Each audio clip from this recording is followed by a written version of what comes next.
Franklin Whitmore stirred a Manhattan cocktail with quiet precision, the clink of the ice against crystal echoing softly through his La Jolla penthouse. The golden light of sunset spilled across the room, casting long amber shadows on the sleek hardwood floors. Through the wall of glass that overlooked the Pacific, waves crashed in rhythmic patterns below the ocean, indifferent to the storm brewing within these walls. "You're destroying our future, Dad." The words hit like a slap, loud and raw, yanking Franklin out of the moment.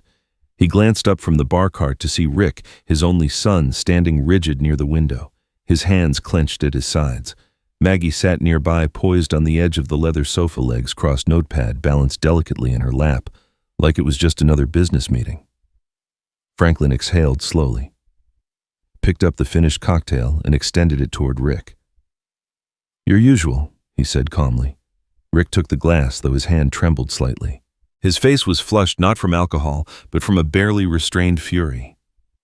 "Tell me you're joking," he muttered, not touching the drink. "Tell me this is just some dramatic wake-up call, some test." Franklin shook his head.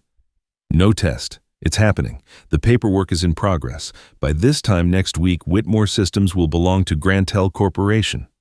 Silence pressed in like a thick fog. Outside, the sky deepened to violet. Maggie's pen scratched against paper, though her eyes never left Franklin's face. "George Ellsworth," she asked, her voice warm but with a metallic undercurrent. "You're selling to him." "He made a clean offer," Franklin said. $43 million, all cash." Rick let out a bitter laugh. "All cash, fantastic. That's what your legacy's worth to you." Franklin sipped from his own glass, feeling the smooth warmth of bourbon against his throat. "Legacy," he repeated quietly. "You know what my legacy is, Rick. It's not the servers or the stock options or even the patents. It's knowing when to stop before you become the thing you hated." Rick turned sharply, pacing now, the ice in his drink sloshing violently. "This company is family. It's my future. It's everything Mom stood by you for." That name landed like a stone in the room. Franklin felt the breath catch in his chest. Sarah had been gone 5 years, but her absence still lingered like perfume on a forgotten scarf. He steadied himself. "Your mother stood by me, yes, through ramen noodles and bounced checks, through 20-hour days and 3 failed launches, through every choice I made to build something from nothing. And she understood better than anyone that the goal was never to die at the desk." Rick scoffed. "So what? You sell it, take your pile of cash, go sip wine in Tuscany." "That's the idea." Maggie finally looked up from her notes. "Franklin," she said, voice honey-sweet, "I know this must be emotional for you, but maybe there's a compromise. Maybe Rick could take over as interim CEO. While you step back gradually." Franklin's laugh was short and without humor. "Rick doesn't know how the core product works, Maggie. He's never written a single line of code. He plays golf with clients he doesn't understand and signs reports he barely reads, because you never let me in." Rick snapped. Franklin's gaze hardened. "You were let in. For 12 years. You chose the shortcut every single time." Maggie's pen moved faster now, each stroke like a dagger against the quiet. She didn't speak again. Rick slammed his glass down on the marble counter. Amber liquid splashed onto the pristine surface. "You're 65, not 100. You could run this thing for another decade." "Why now?" "Because I want to see Kyoto in the spring," Franklin said. "Because I want to walk the hills of Florence and hear jazz in New Orleans that doesn't come from my headphones. I want to live, Rick. Really live." Rick dropped into the armchair, stunned. "And the employees? What happens to them? They're taken care of. Severance transitions all covered in the deal." Maggie tilted her head. "What about Rick?" Franklin turned to face her fully. "Rick will get the same severance as the rest. Beyond that, he can build something of his own. Like I did." The room was quiet again, filled only by the muted sound of waves and a low jazz record playing somewhere in the background. Rick stared at the floor, jaw tight. Maggie closed her notebook softly, resting it against her knees. "When did you decide this?" Rick finally asked. 3 years ago, but I didn't have the courage until now." Rick stood pacing again. "I can prove myself. Give me 6 months. Let me earn it. You had 12 years, son." The words weren't cruel, just true. Rick stopped. "Then let me buy you out." Franklin raised an eyebrow. "With what money?" Rick hesitated. "You're in debt. Your mortgage is upside down. No investor would hand you $43 million. Maggie shifted slightly. Her expression was unreadable, but Franklin noticed the subtle press of her fingers against the notebook, the way her nails dug into the leather spine. Rick looked defeated. His shoulders sagged as he returned to the window, staring out into the darkening sea. "You're ruining everything," he whispered. Franklin poured himself another drink, feeling the weight on his shoulders begin to lift. "No," he said, "I'm finally setting us all free." Rick turned around. "Then I hope you enjoy your freedom, alone." Franklin met his eyes. "Better alone than surrounded by people who don't see me." Maggie stood smoothing her dress. "We should go." Rick followed her to the door without another word. At the threshold, he turned back. His voice was quieter now. "I love you, Dad, no matter what." Franklin nodded. "I love you too, Rick." The door closed. He stood in silence for a long time after they left, the sounds of the ocean rolling in. His reflection in the window looked older, yes, but lighter too. Maybe this was the beginning, not the end. The next morning, Franklin Whitmore stood barefoot in his study, cradling a cup of black coffee as the sun rose over La Jolla's cliffs. Outside, the ocean shimmered in pink and gold, deceptively calm. Inside, the past was beginning to stir. On the desk in front of him sat two framed photographs. One was yellowed at the edges, 1984, a grainy shot of him and Sarah in front of a dusty San Jose garage, their smiles crooked but electric. Franklin wore a flannel shirt and jeans stained with engine grease. She had a clipboard and the glow of someone who believed in impossible things. The second frame was polished and modern, an image from 2 years ago, Rick and Maggie's engagement party.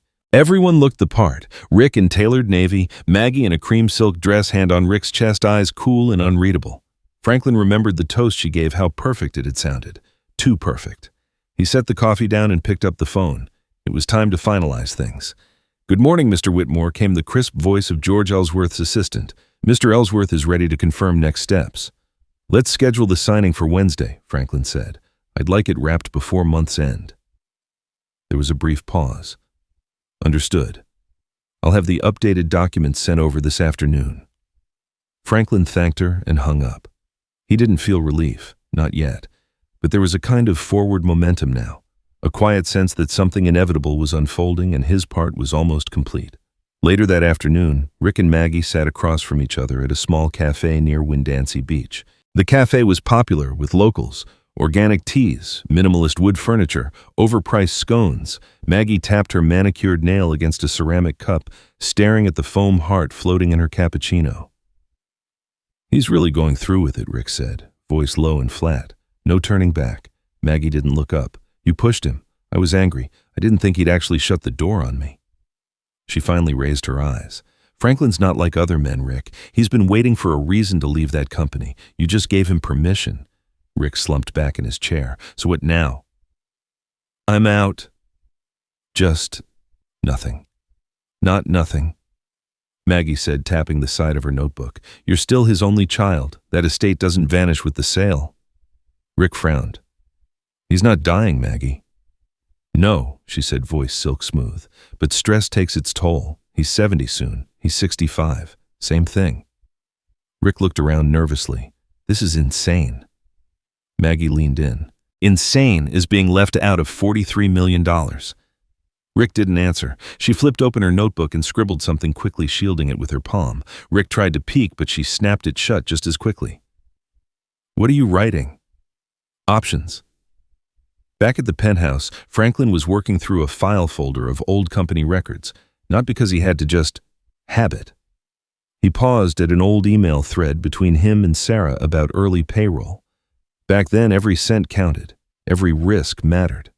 She once worked double nursing shifts so he could delay a funding round. She believed in him when no one else did. He closed the file. The desk lamp flickered and he switched it off, letting the sunset light fill the room instead. His phone buzzed with a new message. "Documents sent. Let us know if any revisions are needed. GE." He replied simply, "Looks good. See you Wednesday." Rick called that evening. Dad Franklin stayed silent for a beat before answering.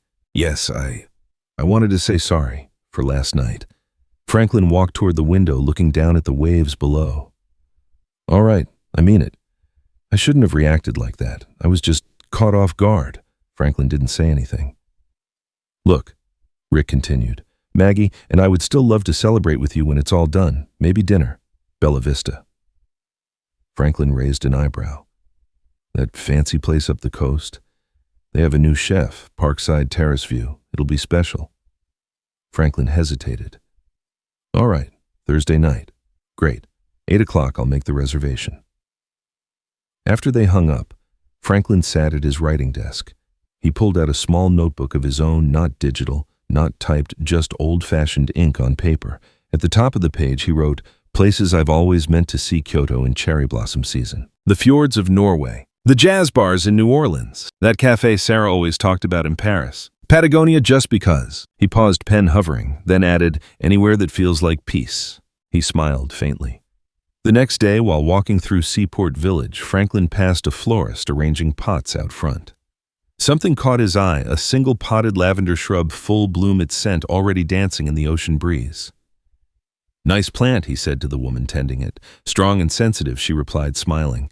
"Lavender survives just about anything, but poison? Even that would kill it." Franklin bought it. At home, he placed it on the corner of the penthouse balcony where it would catch the evening sun. Something told him it would be useful. That evening, Rick and Maggie sat on their patio sipping wine. The coastal air was brisk, but Maggie seemed immune to the cold. She was writing again. Rick looked over. "That your journal? More like strategy," she said. "I was thinking dinner at Bella Vista." You distract him for just a moment. He paled. "Maggie, listen," she said, voice barely above a whisper. "One drop, just enough to confuse him. Slow his decision-making. Delay the sale. We aren't talking murder." Rick looked sick. "We're talking opportunity." He stood and walked to the edge of the balcony, hands gripping the rail. "You said you wanted to prove yourself," she added softly. "Now's your chance." He said nothing. Back in the penthouse, Franklin stared at the lavender plant. It stood still in the night, its leaves swaying gently in the sea breeze. He didn't know it yet, but that plant would become the witness, the silent partner in a crime not yet committed. Bella Vista glowed like a lantern above the Pacific, its terraced lights dancing in the breeze as Franklin stepped from the car. The valet greeted him by name. "Evening, Mr. Whitmore." "Parkside Terrace, just as requested." Franklin adjusted his navy sport coat and nodded politely. Inside, soft jazz drifted from a quartet by the bar. Outside, the final sliver of sun dipped into the ocean. For a moment, the world seemed perfectly balanced between light and dark. He was early. The hostess led him to a round table on the terrace, its linen cloth fluttering slightly. A small potted plant sat in the center, lavender again, he noticed, serendipity or foreshadowing. He ordered sparkling water and glanced at the empty seat across from him. Rick and Maggie arrived 10 minutes later, framed by warm string lights and the muted hum of conversation. Rick wore a crisp gray suit and carried a bottle of wine, his steps purposeful. Maggie, in emerald silk, looked polished and effortless, the corners of her mouth poised in what might have been a smile. "Dad," Rick said, moving in for a brief hug. "You look great." Franklin returned the gesture, stiff but polite. "So do you." Maggie kissed both his cheeks. "Franklin, this place is stunning. It feels celebratory. It should." Franklin replied, "It's not every day you finish a 40-year chapter." They settled in. The waiter appeared with menus and a knowing smile. "Champagne to begin." Rick looked at Franklin, who nodded once. "Bring the 2012 Perrier-Jouet," Rick said. Maggie leaned forward. "Tell us about your travel plans." Franklin smiled softly. "First stop's Japan, Kyoto in the spring. Sarah always wanted to see the cherry blossoms." "Sounds beautiful," Maggie said, lifting her water glass. "You deserve it." Franklin raised his glass in return. "To freedom," he said quietly. Rick hesitated, then added, "To you, Dad." "And to new beginnings." The glasses clinked. Dinner unfolded like a carefully rehearsed play. Courses arrived in delicate timing: burrata with roasted peaches, halibut over leek risotto, rosemary lamb. Laughter bubbled here and there, but underneath the politeness, Franklin felt the tight wire of tension humming between them. Rick was too still. Maggie was too polished. Their words felt measured, their movements overly smooth. It reminded Franklin of boardroom meetings just before a hostile acquisition. And then came the moment.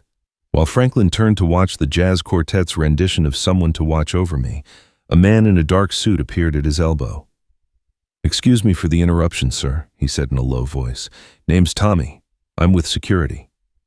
Franklin blinked. "Is there a problem?" Tommy leaned in slightly. "Sir, I saw that young man, your son, pour something into your juice earlier while you were watching the musicians. For a second, Franklin said nothing. Tommy's face remained calm, but his eyes were alert. It was from a small container, very quick, very deliberate. Franklin looked at the half-finished glass of orange juice beside his wine. It sparkled innocently in the candlelight, ice cubes bobbing gently. "That's my son," Franklin said, voice steady. "I understand, but I'm sure of what I saw. I thought you should know." Franklin's mind swirled, but his face remained still.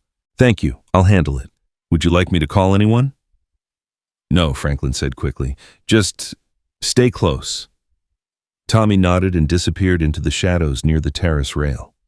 The world shifted around Franklin. He stared at the glass. His mind processed the moment in slow motion, Rick's odd calm. Maggie's subtle glances, the way the wine had been a distraction. Poison. Was it possible? Could his own son? He reached into his jacket pocket, fingers brushing against a familiar object, his small pill bottle.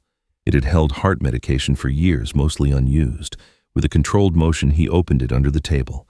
Then, lifting the juice glass, he carefully poured a small amount into the bottle. The rest, he glanced at the lavender plant beside them, decorative, nearly identical to the one on his own balcony. He tilted the glass slightly and let the liquid spill gently onto the soil. It absorbed without a sound. When Rick and Maggie returned from the dance floor moments later, still flushed, their smiles perfectly timed, Franklin was stirring his wine, looking out toward the darkening sea. "That was lovely," he said. "You two always did move well together." Maggie reached for her seat. "We should do this more often." Franklin smiled. "Yes," he said. "It's been illuminating." Rick glanced toward the juice glass. "Where's your drink?" "Finished it. While you were dancing." Something flickered across Rick's face. A millisecond of surprise, then gone. "We were just saying," Maggie said quickly, "how this could be a new chapter for all of us." "I agree," Franklin replied, folding his napkin neatly, "which is why I think I'll call it an early night." Rick blinked. Already Franklin stood. Long day, final paperwork and all. He pulled a few $100 bills from his wallet, placing them quietly on the table. "This should cover things." Maggie rose as well. "Let us walk you out." Franklin leaned forward, kissing her cheek. Her skin was cool. "Thank you for dinner." He turned to Rick and for the briefest second held his son in a quiet embrace. "I love you both," he said and meant it. Then he walked away. His steps, even his back straight. As he exited the restaurant, Tommy fell into step beside him. "Smart move with the plant," the guard murmured. "You got the evidence?" Franklin patted his jacket. "I do. You want me to follow them? Alert someone?" "No, not yet." They reached the valet stand. The ocean breeze was sharper now. "Thank you," Franklin said. "Just doing my job." Franklin slid into the back of his car, the pill bottle heavy in his pocket. Inside it, juice, and possibly the proof of betrayal that no father should ever need. He didn't cry. He didn't shout. But something inside him closed quietly, like a door locking itself from the inside. The lavender plant was dead by morning. Franklin stood on this penthouse balcony in silence, staring at the shriveled leaves and brittle stems. Just 12 hours ago, it had been vibrant purple blooms swaying in the breeze, full of life. Now it sat limp in its ceramic pot, a silent witness to something unspeakable. He didn't need a lab to tell him what he already knew. But he wanted confirmation. 2 hours later, he was at Morrison Analytics, a discreet forensic lab nestled behind a bland row of industrial offices in downtown San Diego. Dr. Helen Morrison, small and precise in her lab coat, took the sealed bottle from him without asking too many questions. "We'll expedite it," she said, glancing at the label he'd scrawled himself. "April 17th, suspected contamination." Franklin nodded. "How long? Preliminary results by tonight, full analysis by morning." He thanked her and left without fanfare. Outside, the air felt heavier. That afternoon, he visited his attorney, Harold Mays, a man with a voice like warm molasses and the patience of a saint. Franklin had known him since Rick was in elementary school. "You sure about this?" Harold asked, peering over his glasses as Franklin slid the revised will across the mahogany desk. "I'm sure. Everything to the Whitmore Foundation, yes? Cancer research, hospice care, small business grants, and the cabin in Big Bear goes to the Park Conservancy." Harold raised an eyebrow. "And Rick nothing, not even a letter." Franklin hesitated. "There will be one. I'll write it tonight." Harold leaned back in his chair. "You're not doing this out of anger, are you?" Franklin shook his head. "No, I'm doing it out of clarity." Harold gave a long sigh. "Then I'll file it first thing in the morning." On the drive home, Franklin found himself pulling over at the coastal lookout above La Jolla shores. He stepped out, letting the salty wind push against his face. For the first time in days, he felt something close to stillness. He watched a group of teenagers toss a frisbee on the beach below. A father hoisted his daughter onto his shoulders. A golden retriever bolted into the surf. Families, the kind that still worked. That night he cooked dinner for one grilled salmon, wild rice, asparagus. He lit a candle, poured a glass of red, sat at the dining table like it mattered. After the dishes were done, he took out a sheet of thick stationery, the kind Sarah used to buy from that shop in Boston with the lemon wax seal, and began to write. Richard.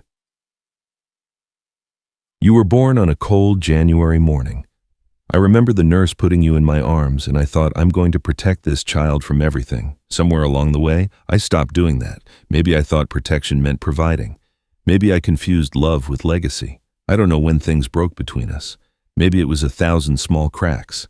Maybe I was too proud or too tired or too blind, but I do know this. You made a choice, and choices have consequences. You tried to take my life. You will not take what I built, not anymore. I loved you once, deeply, but that love is no longer safe. You're not my heir. You're my lesson. Goodbye, Dad. He folded the letter slowly, pressing the edges down with careful precision, as if sealing away something sacred and painful all at once. Then he reached for Sarah's old seal stamp, the lemon-shaped one, and pressed it into the wax. He didn't cry. The next morning, the lab results arrived by encrypted email. The subject line was Clinical Toxicology Report Sample A41C. He clicked. Compound, identified potassium cyanide concentration. Lethal dose, origin, liquid solution, clear recommendation, treat as criminal evidence. Franklin closed the laptop. Then slowly he picked up the dead lavender plant and carried it to the balcony's edge. He set it down gently, like laying a body to rest. Then he called Bella Vista, same table as last time, he said. Thursday night, party of 3. That evening he took a walk through his neighborhood just before sunset. The air was soft and golden the way only coastal California can be in spring. He passed a couple walking their dog, a man watering his front lawn, 2 kids arguing over who would get the last push on a skateboard. Everything seemed simple again. When he returned, a voicemail waited on his landline. Rick's voice. Hey, Dad, just checking in. Hope you're feeling better. Maggie and I were thinking we could do a little weekend getaway after Thursday. Celebrate everything properly. Let us know. We love you. Franklin deleted the message. He went to his study and pulled out an envelope labeled Final Affairs. Inside were documents, instructions, passwords, and a second letter, this one to Harold. Then he did something unexpected.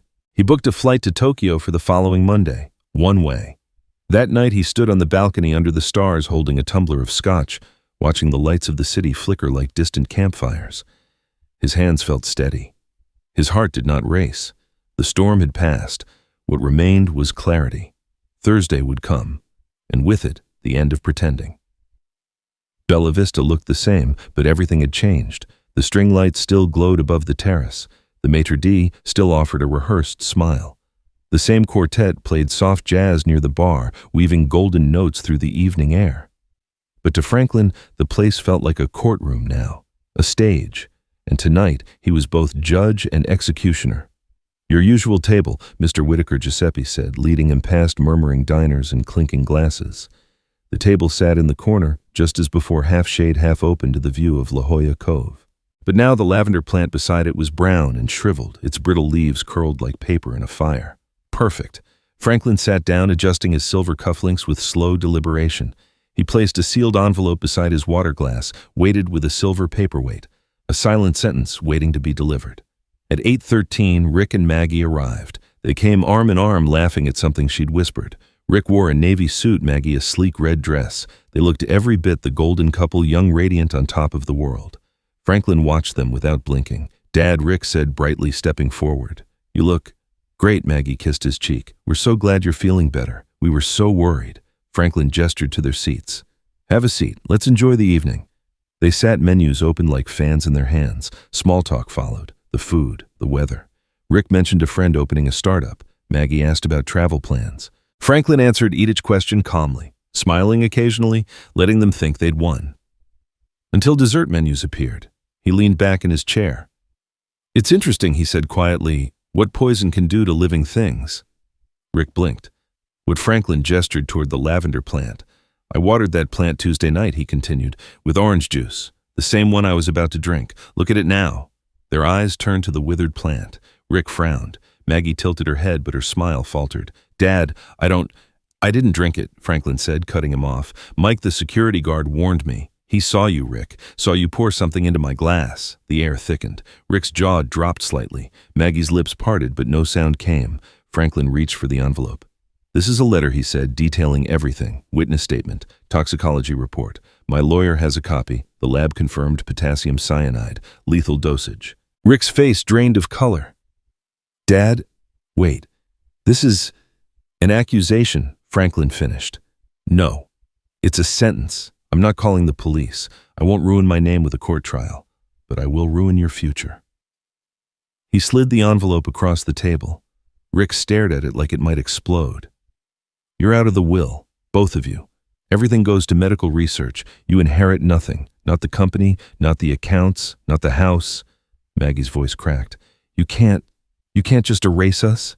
I didn't erase you, Franklin said cold. You erased yourselves when you chose money over blood. Rick's hands trembled. It was her idea. Maggie gasped. You coward. Franklin stood. Enjoy the wine. It's on me. It'll be the last thing you ever get from me. He turned, walking away without looking back. Behind him, chairs scraped. Voices rose, then fell, and then silence. Outside, the coastal air felt cleaner than it had in years. Franklin walked slowly through the quiet streets, each step away from that table feeling lighter, stronger, free. He'd lived for business. He'd nearly died for family. Now he would live again on his own terms. Justice had been served, not in court, but at dinner. The sun rose slow and golden over La Jolla the next morning, lighting Franklin's penthouse in soft gold. He stood by the window, coffee in hand, watching the waves roll in. No calls from Rick, no messages from Maggie, just silence. He preferred it that way. The sealed envelope was gone, but its impact would echo for a lifetime. They knew the truth now. They knew he knew, and they knew they had lost him forever. Franklin sipped his coffee. It was quiet finally. Peaceful. He walked to his study, pulled open the safe. Inside, the pill bottle was gone, destroyed along with the past. The new will lay neatly beside a folder labeled departure. Inside, passports, flight tickets, hotel reservations, itineraries. First stop, Tokyo. Cherry blossoms were already blooming. He packed lightly, one suitcase, 2 carry-ons, clothes, a travel notebook, a photo of Sarah, the only companion he needed now. By noon, he was in the elevator, descending for the last time. Giuseppe was waiting downstairs. Mr. Whitaker, the concierge, said, "Your car is ready." Franklin smiled. "Thank you, Giuseppe, for everything." The staff didn't ask questions. They didn't need to. They saw the change. The suitcases, the calm, the quiet pride in his step. The black town car rolled down the coast, the city slipping away behind him. He passed the office tower where Whitaker Systems once stood. No nostalgia, no regrets, just freedom. At the airport, everything moved smoothly. First-class check-in, VIP lounge, no drama, no rush. His phone buzzed once. Rick 1, new message. Franklin didn't open it. He deleted it. At 5:43 p.m., his flight took off. From 35,000 feet above California, the coastline looked small. Like a memory. Like something he'd finally let go of. He opened his travel notebook. Page 1, things I want to see before I die, the cherry blossoms in Kyoto. The Eiffel Tower at night. Pasta in a Tuscan vineyard. The northern lights. The silence of the Sahara. The laughter of strangers. A sunrise that means something. He added one more 8, peace that doesn't cost family. He closed the book. Beside him, the flight attendant offered champagne. Franklin raised the glass. To peace, he whispered. The city he left behind would go on, but Franklin Whitaker was finally free.